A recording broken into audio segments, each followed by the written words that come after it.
Bonjour tout le monde, moi c'est Christian Foster et aujourd'hui, moi vais parler avec vous hebdo titak à sous la vie moi en théâtre en Saint Lucia avant de commencer à étudier médecine. This video is especially fitting as it is Kwéyòl Heritage Month in Saint Lucia, and my love for theatre and my experience in theatre is closely linked to my appreciation for Saint Lucian folklore. Join me as I take you back in time to my days as a theatre kid in Saint Lucia, and I share with you my appreciation for the arts. As I had mentioned before, October is Kwéyòl Heritage Month, or better known as Journée Kwéyòl, or our Journée Kwéyòl season. And Journée Kwéyòl Day is usually the last Sunday of the month of October. And it is a month where we can basically share our appreciation for our culture, so all aspects of our culture, so food, language, music, clothing, and like I'm speaking about today, the arts. While theatre is never really the biggest aspect of the Journée Kwéyòl season, it is still extremely important with regards to preservation of our culture as it relates to folklore, and I'll get into that entire thing as I speak about my experience at Saint Lucia, but it is still important nonetheless. So let me tell you about where my theatre arts journey began. I started theatre arts probably when I was around 7 years old, when I participated in this church play. I wish I could remember what the play was about.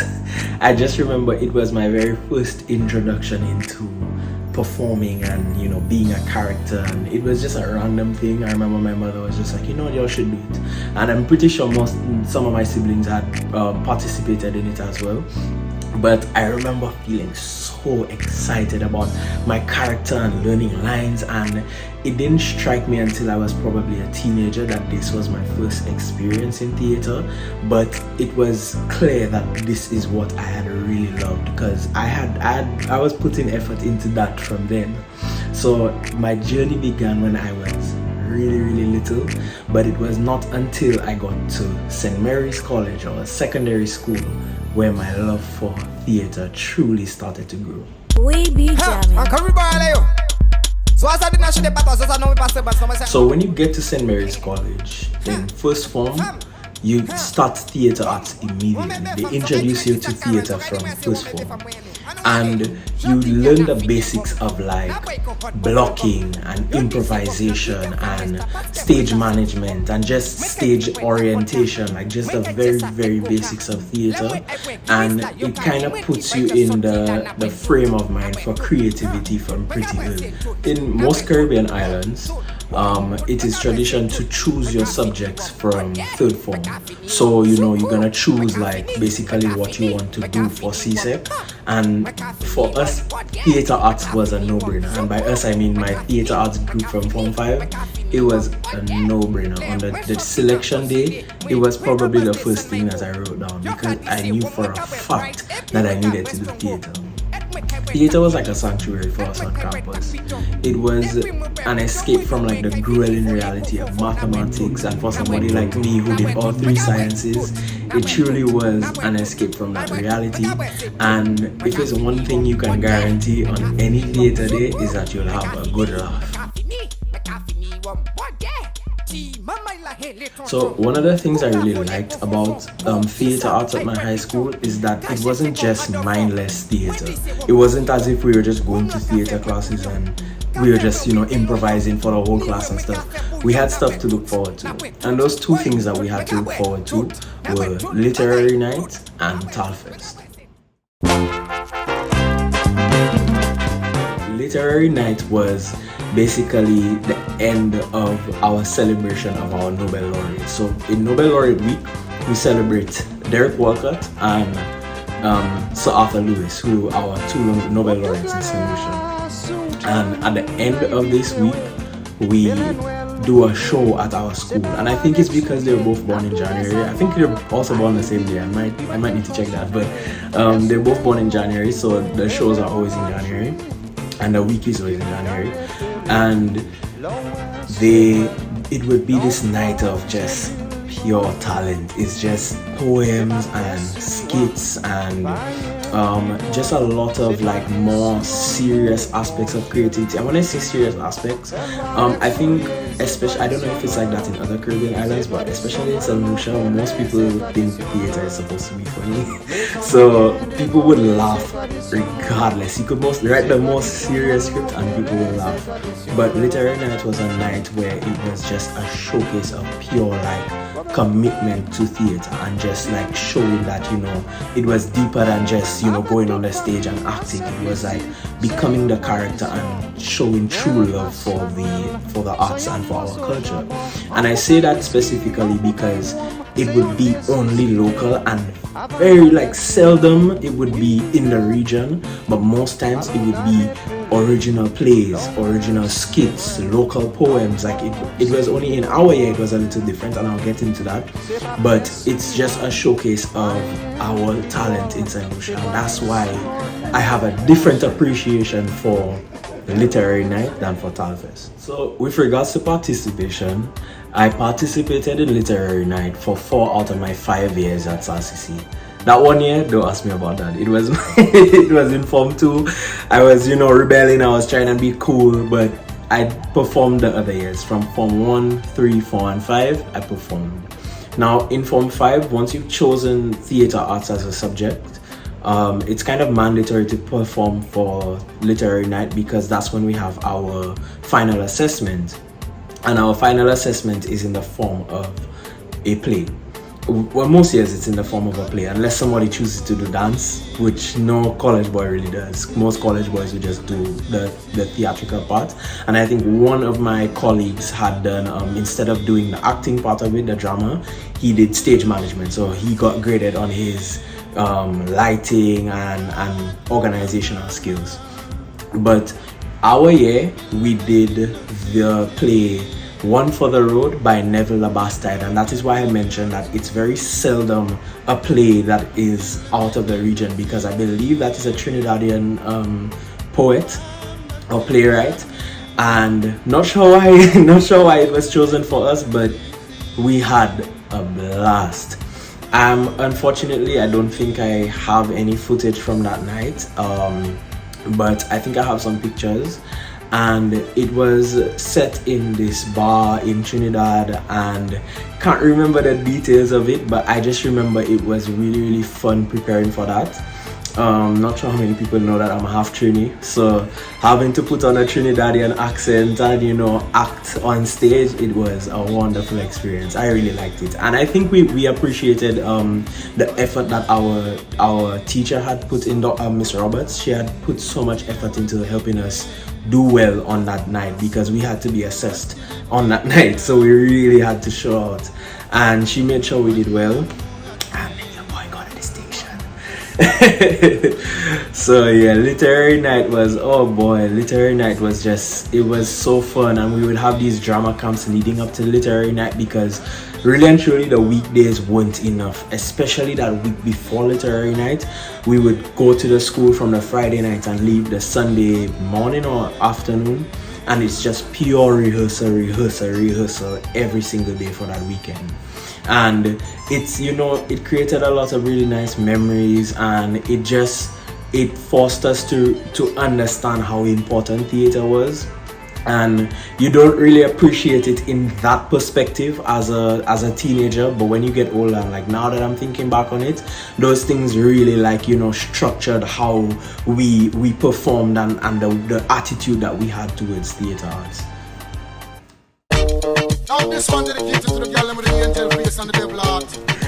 Now let's talk about Talfest. So Talfest is like a rite of passage for college boys. If you went to St. Mary's College in Saint Lucia and you didn't perform in Talfest, either you were extremely introverted or you were just trying to be different. But Talfest was just one of those events that even if you had the most minor role, even if you were in the corner playing steel pan, you had to perform, at least when you reached to Form 5. So Talfest, as the name kind of sounds, is a portmanteau of talent and festival. And it's just that. It's just a festival night of talent, and it's more leeway than Literary Night in terms of Literary Night, like I said, it was more serious and, you know, very, like, you know, intense themes and stuff. Talfest was just a night for us to freak out. Talfest had like everything you could think of. You have singing, dancing, acting, modeling, tooth bagay. Anything you could think of, it was in Talfest. That was why most people were looking forward to it. You understand? Everybody was just like, yo, Talfest, Talfest, Talfest. I know I was. That's all I cared about.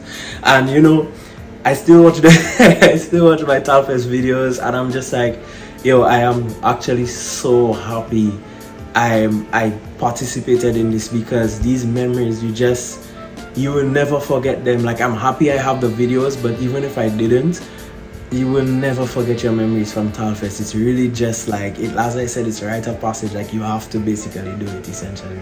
And with respect to the talent I mentioned above, I think because it was my last year, now, not many people know, I don't know how many people know this, but I'm a jack of all trades. I fall in love with a lot of things, and I think one of my friends says I'm whimsical, and that I have like a whim for life, and that, like, you know, when I like things, I just try it regardless. And I think that's one of the main reasons why I did everything. I danced, I sang, I acted that night, I did every single thing.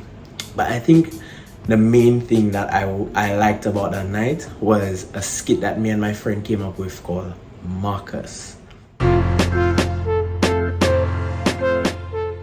So the funny thing about Marcus is that Marcus was improvised. Marcus was not a written up script. Marcus was literally me and my friend improvising one day in theater class, and one of my other friends was like, yo, y'all should do this for Talfest, and we're like, not sure. And we ended up doing it, and dare I say, it was a fan favorite. Marcus! Who you giving that attitude, boy? Daddy, I'm not giving you attitude. What shut up there? I just come. Go and bring that outside. Go. Stupid fool.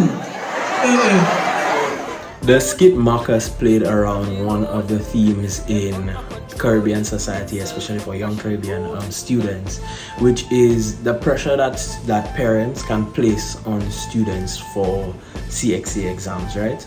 And most people who grew up in the Caribbean know that, like, it's basically the end all and be all. Like, if you don't do well for CXC, your life ruined. It was just a hilarious comedic twist on a reality of a lot of young Caribbean students, especially me. I know my mother was definitely, you know, she was a little, like, you know, putting that same type of pressure on me for CSEC, but it was amazing. Now I want to talk about my time in theater arts in community college. So most students, after you do CSEC exams, you can either do one of two things. Saint Lucia is pretty small, so we don't have sixth form like most of the Jamaican schools have, and I think in other Caribbean islands where you just stay at your high school to write CAPE exams. For us, there's only one community college on island. There's two campuses, but it's only one community college, which is the Saint Lucian Community College. And you can decide to do one of two things. You can decide to go to Saint, pursue tertiary education, and then go to university. Or some people opt out and just go straight into the working world. I have a couple of friends that did that. They're flourishing, they're having a good time. But I personally wanted to go to Saint Lucia because I had already decided by like the end of CSEC that I wanted to do medicine. So while Saint Lucia was where I started to take school a lot more serious, because towards the end of CSEC I had decided that I wanted to pursue medicine. It was also Saint Lucia that refined my theatrical skills and actually just made me love it a lot more. So it was, you know, pretty tough balancing those two, but I'm really happy that I decided to continue theater at Saint.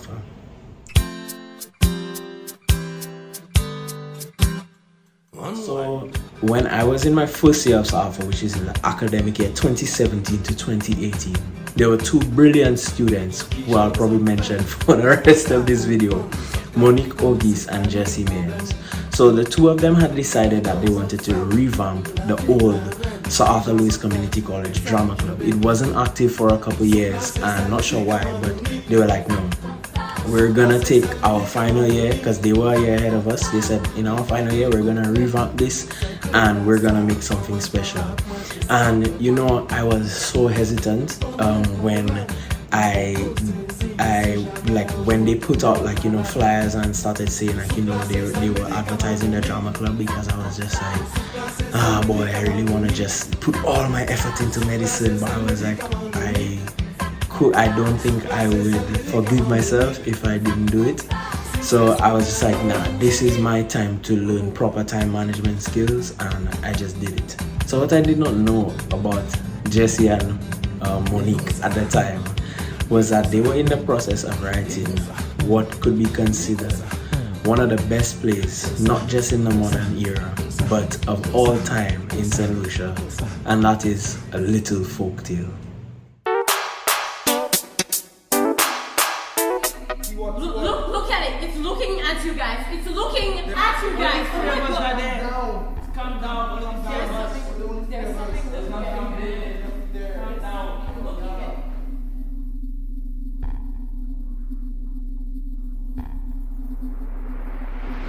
So, boy, we are for a ride right now. So, as the name suggests, A Little Folktale delves into our folklore and the culture with regards to the supernatural creatures that our grandparents always tell us about. So I'm talking about Lajables, Kwéyòl, Tibolong, Kokma, anything you could think of. That's what A Little Folktale was really about. It was really about showcasing that aspect of our culture. So if I'm giving away too much, the format of the play was a musical. And it took place in the bedroom of an old gade, or like an Obia man, T-Bob.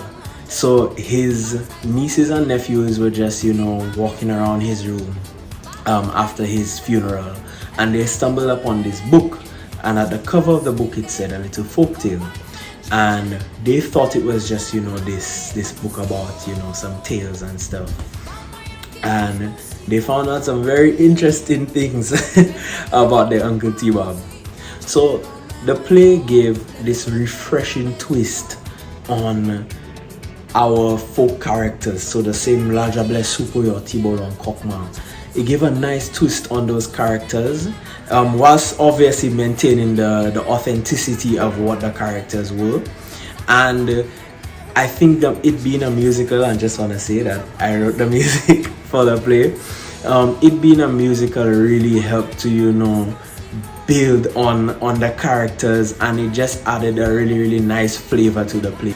So our first showing of A Little Folktale was in January of 2018, and I just want y'all to know that this play was so good that we were asked to put on this play again 3 times that year. I kid you not, 3 whole times. So for the whole year, we had done A Little Folktale 4 times. That is, in my opinion, unheard of in Saint Lucia.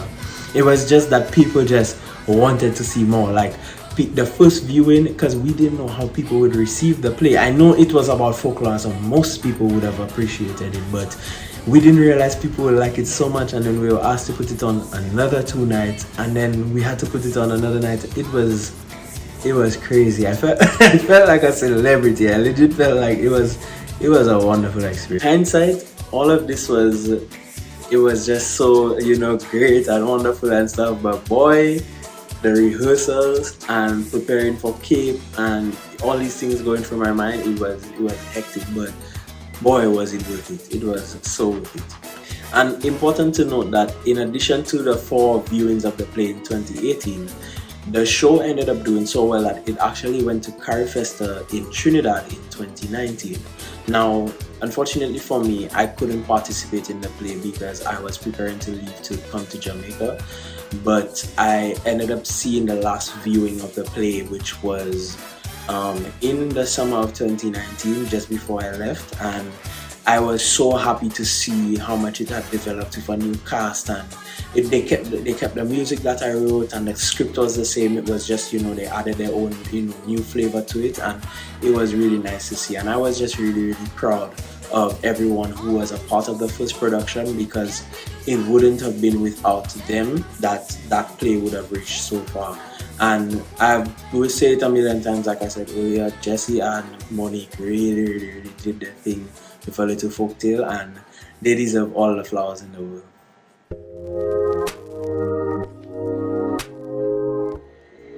Now, last but certainly not least, was my very last production in theatre, and I didn't even know it was gonna be my last production in theatre, which was in 2019, and that was Aeternum. So in my final year at SAFA, or SALCC, I became the vice president of the drama club. I mean, rightfully so. I was too involved for me not to be a part of the exec.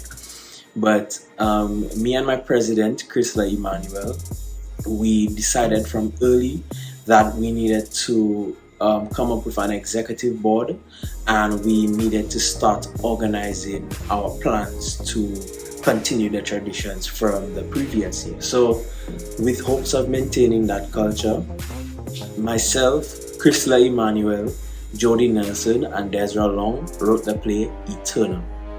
So this play took the format of a musical as well. So we wanted to keep the tradition of a musical from A Little Folktale, just because we noticed it was well received by the crowd, and that we didn't think it would be boring if there was no music. But I think it was nice to start seeing musicals in Saint Lucia as opposed to just seeing straight plays with just acting. So that was really nice, and it forced us to, you know, get into our creativity bag, because it wasn't just about writing the play at that point, it was about writing music again.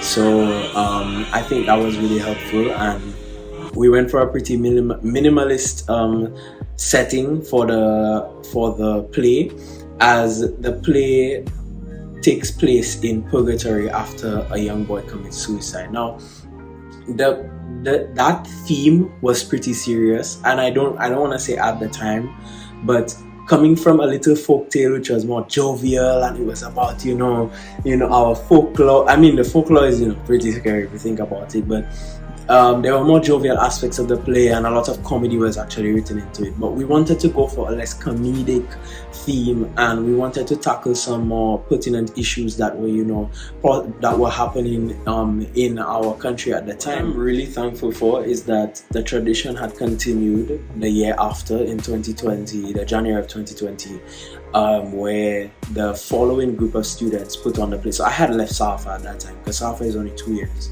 So the following group of students had put on the play God of Earth, and it was a wonderful play as well. I can't speak too much about it because I wasn't a part of that team, but I got to see it before I went back to school in that year. And I was just really happy to see that the tradition was staying alive. Unfortunately, I don't think there were any plays since 2020 because of COVID, but I'm hoping that the new academic year of students right now are thinking about putting on a play in January. I would love to see them, try to keep the tradition alive.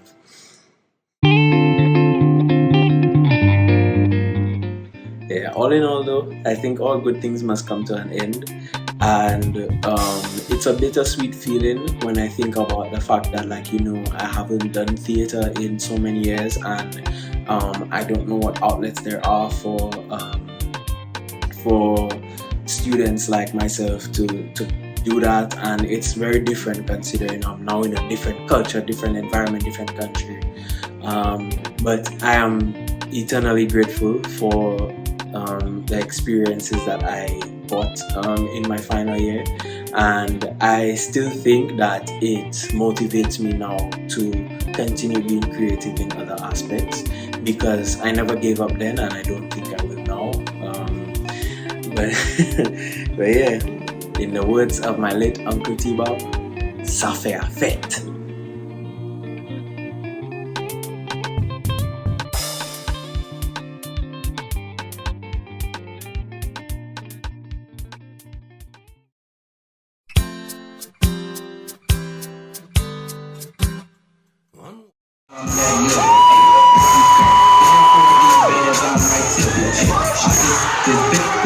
Like it's liquor.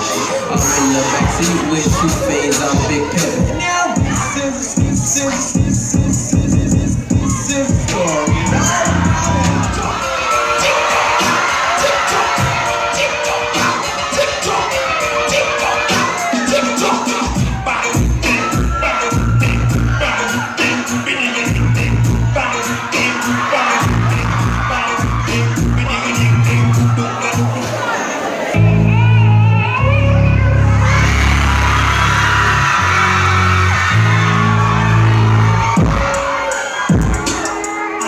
my feelings. I wanted to be different, yeah. But it don't that sound like this is sound different. Nobody save for me. Do this one favor. One is very good. Two is good. Three is leh. Four is disgraceful. And five is extremely disgusting.